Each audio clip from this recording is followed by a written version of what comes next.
Okay, mga igala, sa itong oras, at alas 9 na sa buntag, dinigyapon sa itong tulumanon, Runda Probinsya, sa 94.3 Charm Radio with Mike Nakwa.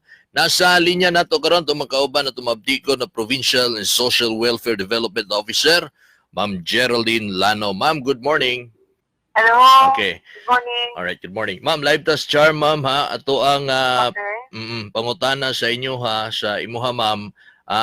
Nabatay schedule karon para sa padayong distribution, pag-distribute nining atong mga relief goods sa mga biktima sa linog, ma'am. Okay. Yes, padayon pa karon no, nag-resume to sa atong distribution. So, na-schedule karon sa lungsod sa Matanao. So, atong team, tuan na, naglarga na. Apil na to ang Pneumorsia, Buwas, Pagumbayan, and Sibusa. Pneumorsia, So, upat na Buas, barangay. Pneumorsia, Buwas, Pagumbayan, and Sibusa. and Sibusa. Upat ka mga barangay. Kining mga gipanghatagan niya pamilya, ma'am, nabalikan na sila. I mean, natagaan na sila. Yes. O, murag third round na ni nato, natagaan na ni nato sila. Third Ato round lang na. balikan. Oo.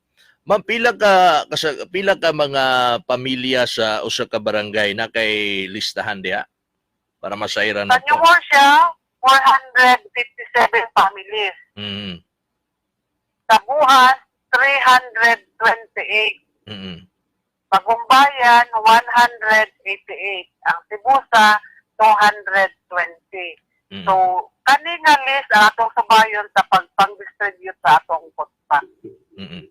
Ma'am, ing ana kadaghan ma'am no ang mga ginapang repack usay pamaagi ninyo ani ma'am nga makaripak gyud og daghan kay ni ana na hatod ana hurot na puna dayon nabay mabilin diha nga mangrepack or namoy pundo nga mga gipang repack daan. Ang team mangkot sa PDR mo, ang PSWDO, sa Sabado Domingo, nag-pack.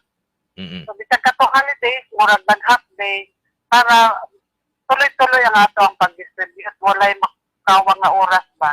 So, once nga mag-schedule na ta, tuloy-tuloy, na nag-distribute na po yung nag-repack. So, nang wala din siya putol. Kasi nag-volunteer bisag holiday. Volunteers, Kaya po yung schedule sa pag-repack. Nag-repack, nag-cutting sa tent, so nag-arrange din sa ato sa mga sakyanan. Actually, operational ang atong gihimo nga incident command center. Mao nang from time to time, nagit siya tao, dili siya pwede mapakanisi. Kay ug walay mga naka-assign. kay walay mga ni-repack usa may atong ipanghatod. So enough ang atong supply, mao nang klaro ang atong distribution kay na may tao nga nag-check kung pila na atong supply. Si tao nag-assign kung asa nga schedule karong simanaha. So klaro ang ato ang pagpang-distribute. So sa isa na-enroll sa pagpang-distribute dahil nagkakista sa atong mga pangalan, nagpa-signature. Kaya siyempre, every single pack accountable ang ato ang opisina sa inaning pamaagi. So, dapat, klaro, unya, ang pag-firm sa mga recipient, makitaan dito sa pang-adlaw-adlaw na ito nga ginabuhat. Siyempre, accountable ta sa kuwa. So, dili, basta-basta na lang sa mga hatag. So, tanan, proseso siya. So, di sa gusto nga makomentaryuhan ta. So, kami ni Sitoping, ato ginang ginatanaw atong pagpang-distribute na walay lapses. Mubalik yun sa atong daily routine nga mo trabaho, mo suporta sa atong pamilya, ay dili hantod-hantod mag-relate kita. So, normal ba nga panginabuhi na suportado na sa atong pamilya. So, wala na sa nato di putol sa pagkakaroon na atong relief assistance. So, kung nakita na ito nga dili pa stable. Pero nga ito, mapasta na din na. Mubalik sa normal ang ilang panginabuhian. Nindot bito kay na ma'am no nga paghatag sa relief goods, dala pagpasabot, dala counseling kay ang uban manggod magsalig bitaw ma'am nga sige hatag og relief goods, magsalig na sila, mahimo na inoon silang tapulan ning uban. May gyud nay dala pahimangno og pagpasabot ma'am. Mao na kung ginabuhat purely pag-abot hatag lang. So na istorya nga kani relief goods pansamantala lang. Mubalik Oo. kita sa atong normal nga panginabuhi. Ma'am, nakasabay mi sa inyo ha, ma'am, atong una, ikaduha nga linog, ang atuang mga pag-distribute, ako mismo nakasaksi ko nga naay mga musukol gyud sa imo, makig-away nimo gani diha sa may balabag ba to? Sa to nga naay bastos pod niya di kasabot niya ni sukol sa inyo ha ug kang kongresuman didi kagas. Nga na kainit. Karon ma'am, kumusta ba ang mga tao karon ma'am? Naari nga po yung mga negative na mga reaction, pero dili kayo na ito inasandan. Ato lang ginapasabot nga, ato ang priority yun, katong mga naapektuhan, direct yun nga naapektuhan. Kaya musulti mga linugan po ni. So kita tanan na linugan. So ato lang yun, priority, katong pamilya nga, grabe yun ang epekto sa ilahang pamilya. So, okay, masabtan lang, so, kailangan lang yun na itong pagpasabot sa mga tao nga iana ang ilang panglantaw. Okay.